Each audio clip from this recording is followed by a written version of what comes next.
Hi, my name's Johnny and I'm the youth pastor at St Andrew's, Burgess Hill. But enough about me, let's tackle session 5, the Gospels.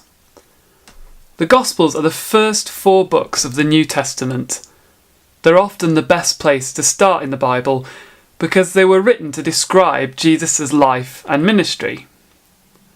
Now, you might be asking, why are there 4 Gospels and not just one? Well, we'll come to that later. The Gospels were written within 100 years after the birth of Jesus. That might seem a long time after, but actually, for historical texts, they're pretty hot off the press. But the Gospels aren't just a historical document, or just any old history book, but they are a key to life.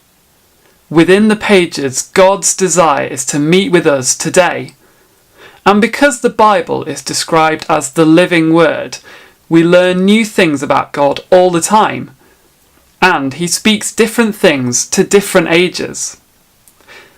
Now, back to our Gospels. They are split into 4 books, named after their authors. We have Matthew, Mark, Luke, and John. It's good for us to look at why there are 4 and not just one, because it tells us a lot about how we should read them now. And I guess you might be thinking, if there are 4 and they say different things, does that mean that they actually contradict one another? How can they be right if they say different things? Well, let's think of it this way. Imagine 4 different people give you their description of the same house. One saying that it's purple, the other blue, the next green, and the other red.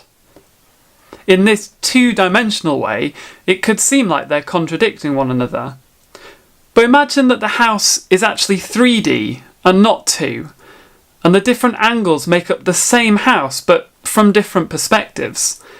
The Gospels aren't a complete autobiography of Jesus' life, but more 4 different people seeing Jesus from different but complementary angles. Like 4 painters painting 4 different portraits of Jesus, but often with some similarities and also some unique differences. So, why 4? If you stand in front of a house, it's impossible to see the back of it. If you inspect one side, you won't see the other. The person of Jesus, his life and his character are complex, far too complex for even us to fully grasp. So 4 perspectives from 4 writers gives us the best chance to learn as much as we can about who he was. John actually says that there were so many amazing things that Jesus did, we couldn't possibly contain them all in one book. Such is the magnitude of Christ. So how do the Gospels differ? It's useful to look at a few things. Who wrote them, who they were written for, and what kind of emphasis that writer gave. Here we see that Matthew was a tax collector who nobody really liked, and because of God's grace, he got to write about the highest person in Jewish society, and so his emphasis is on Jesus as king. Mark was a servant, and he'd gone a bit off track, but who God had restored, and by his grace he was chosen by God to write about Jesus as a servant as well. Luke was a physician, and who better to write about Jesus than a highly academic doctor? He writes a highly accurate account of Jesus' life with an emphasis on how Jesus was the perfect man.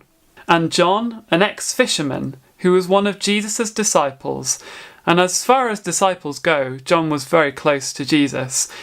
He describes Jesus like no other and emphasises Jesus as the Son of God. The first 3 Gospels are quite similar in their structure, accounts and style, whereas the book of John is a bit different.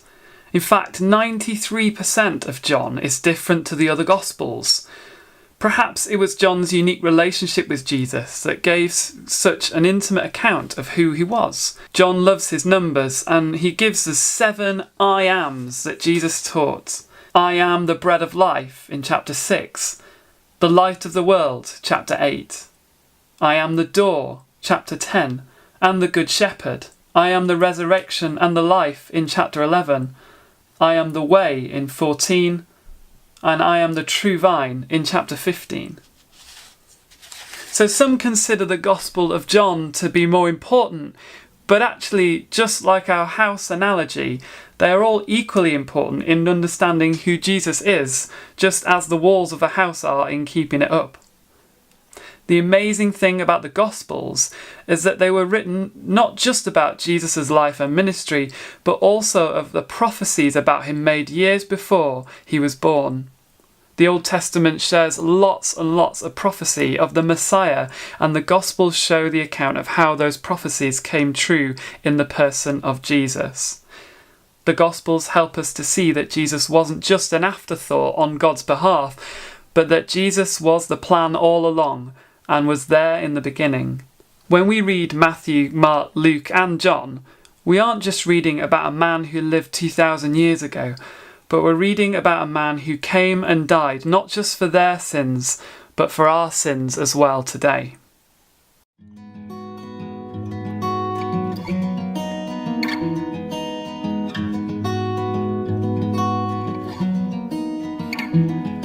And Lord of the mountains and sea, you are treading a path for me. God of the seasons and sky, you have always been holding my life. And Lord, you are the shepherd of my soul.